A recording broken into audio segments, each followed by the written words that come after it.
व्यक्त करे। लघुता से प्रभुता मिले, लघुता से प्रभुता मिले प्रभुपना।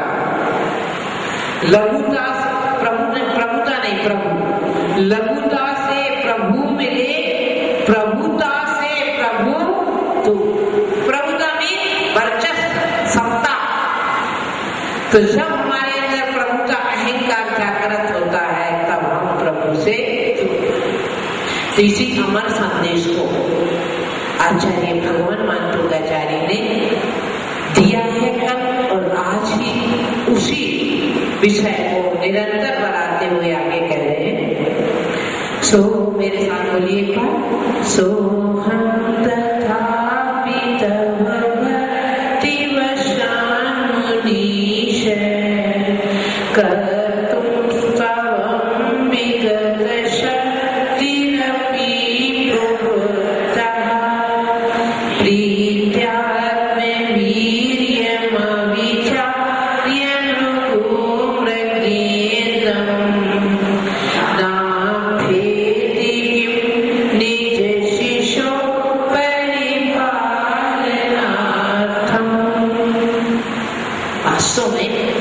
इन पद्य को सुनकर पढ़कर हमारे अंदर भक्ति का जुनून आना चाहिए।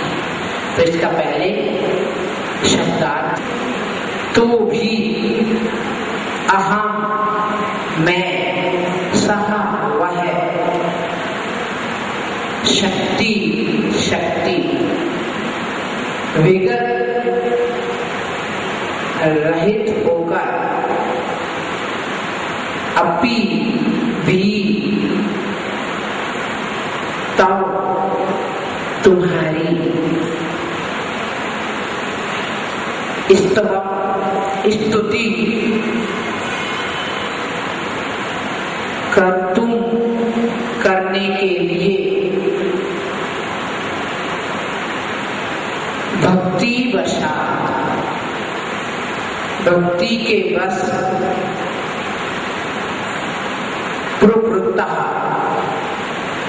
प्रवृत्त हुआ हूं, करने के लिए तैयार हुआ हूं। कुछ भी देखे, मृगी ही हिरणी, हिरण की हिरणी, आत्मवीर्यम अपनी शक्ति, अविचार्य विचार ना करके या विचार ना करते हुए, प्रीत्यः प्रीति के वशीभूत होकर, निज शिशु को अपने शिशु को परिपालनार्थम रक्षण के लिए, बचाने के लिए, सुरक्षा के लिए, कुछ भी लिखे, किम क्या, मृगेन्द्रम सिंह के सम्मुख, सिंह आप सिंह कहते ना, वो सिंह शब्द, सिंह के सम्मुख ना अभ्येति, नहीं जाती, प्रश्न है, नहीं जाती अर्थात जाती है। एक बार बोल दो कि है, सुन लीजिए शीघ्रता से। मुनीष मुनियों के ईश्वर, तथापि तो भी अहम मैं, सहा वह, शक्ति शक्ति, विगत रहित होकर, अपि भी तब तुम्हारी स्तुति स्तुति कर्तुम करने के लिए, भक्ति वसा भक्ति के बस, प्रवृत्ता प्रवर्त हुआ हूँ, तैयार हुआ हूँ, मृगी हिरणी, आत्मवीर्यम अपनी शक्ति, अविचार्य विचार ना करके, प्रीत्य प्रीति वशात प्रीति के लिए, निज शिशु अपने शिशु को, परिपालनार्थम बचाने के लिए, के क्या, मृगेन्द्रम सिंह के सम्मुख, ना प्रीति नहीं जाती अर्थात जाती है। मानतोगाचार्य भक्ति करने को तो उद्धत हो गए, पर बार बार अपनी अल्पज्ञता, असमर्थता व्यक्त कर रहे हैं। क्यों? जब आदमी ज्यादा विनय करने लगता है तो उसे भय रहता है कि कहीं मेरे द्वारा अविनय न आ जाए। या जब पाप से भयभीत होता है तब बार बार सावधान होता है कि मेरे द्वारा कहीं ऐसा कोई आचरण ना हो जाए जो पापाश्रव का कारण बने। इसीलिए आचार्य पुनः पुनः अपनी लघुता व्यक्त कर रहे हैं। तो क्या कह रहे हैं कि हे भगवान, मेरे में कोई शक्ति नहीं है कि मैं आपकी स्तुति कर सकूं, आपका गुणगान कर सकूं, आपका गुणानुवाद कर सकूं, क्योंकि कल कह दिया था आप तो गुणों के समुद्र हैं। प्रत्येक श्लोक को आगे पीछे मिला के प्रसंग लेके चलना, भूल नहीं जाना कल का।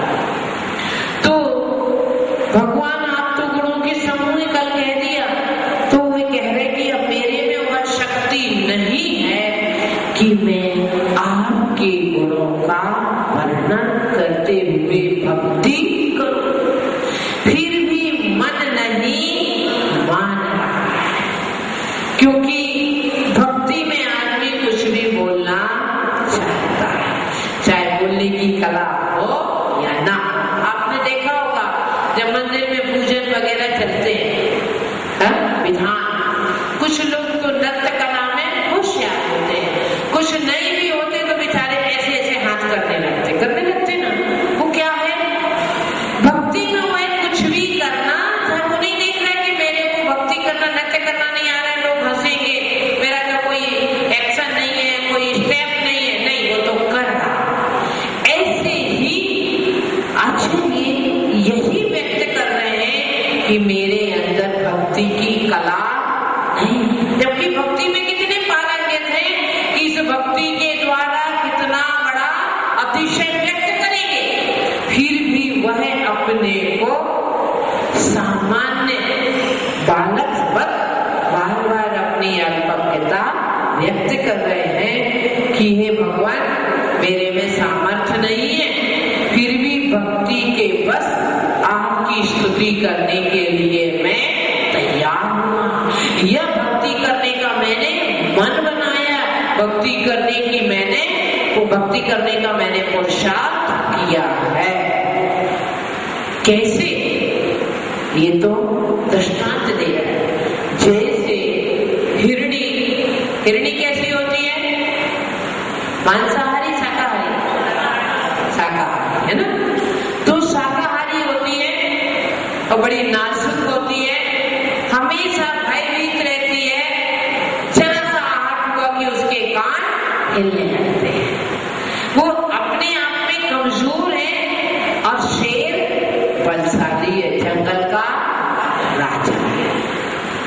जो एक बार जिसके हाथ में आ जाए उसको चीर फाड़ के रख सकता है, छिन्न भिन्न कर सकता है। फिर भी मृगी शेर के सामना करने के लिए तैयार है। क्यों? अपने बच्चे को बचाने के लिए। आज थोड़ी सी बात में प्रसंगानुकूल कहूंगी कि ये श्लोक बड़ा मार्मिक, जितनी बिंदु है, इस भक्तांगन को मात्र हमें मंदिर में पढ़ के इसकी इतिश्री नहीं कर देना, इसको जीवन में उतारना है। क्या करना है? जीवन में उतारना है। ये जंगल की अशिक्षित महिला पशु अपने बच्चे के लिए इतनी ममता से भरी हुई है, और आज एक शिक्षित संपन्न जो क्लब जाती है, बड़े बड़े प्रोग्राम अटेंड करती है, संपन्न फैमिली से संबंध रखती है, शिक्षण प्राप्त किया है,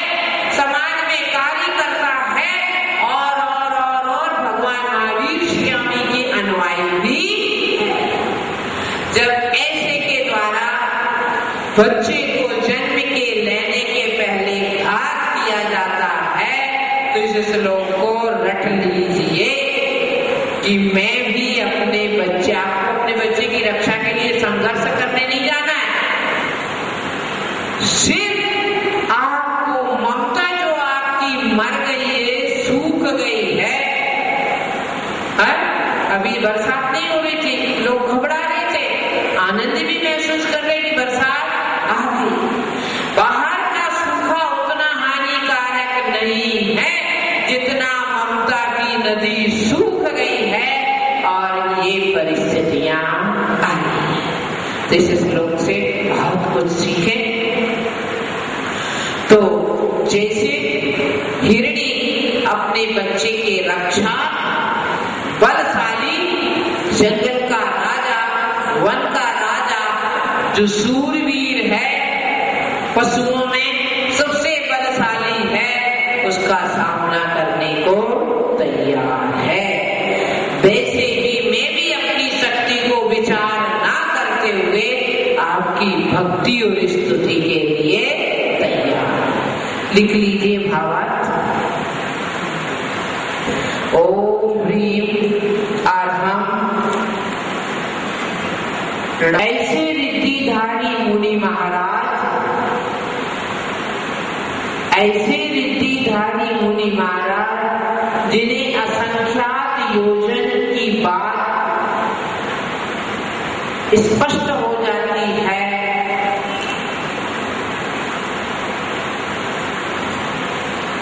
उन्हें मेरा को पूरा का पूरा नीचे लिख के श्रवण श्रवण श्रुतवता परिहास धाम त्वद्भक्ति मुखरी कुरुते परात्मा यत्को किलः किलमतं मधुरं विरौति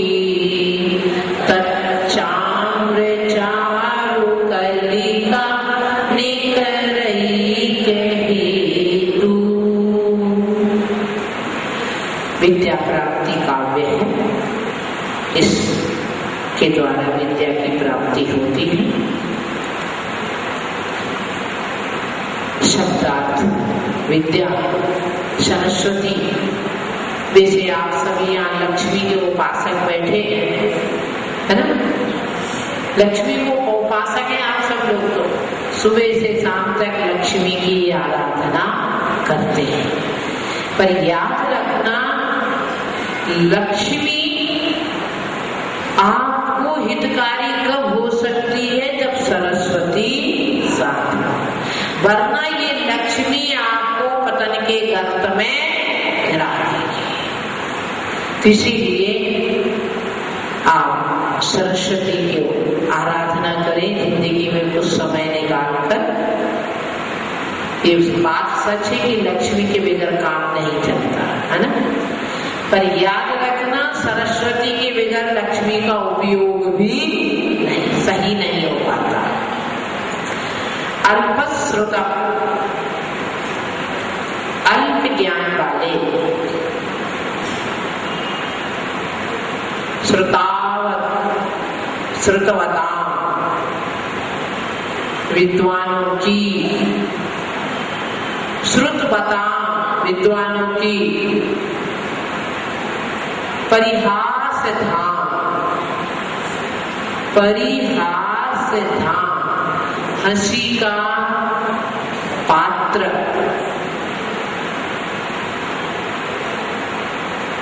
मां मुझको, त्वद्भक्ति आपकी भक्ति, एव ही बलात् बलपूर्वक, मुखरी वाचार करती है या प्रेरित करती है। वाचार प्रेरित कुरुते कर रही है। कोकिलः, कोकिलः कोयल, किल निश्चय से मधुर बसंत ऋतु में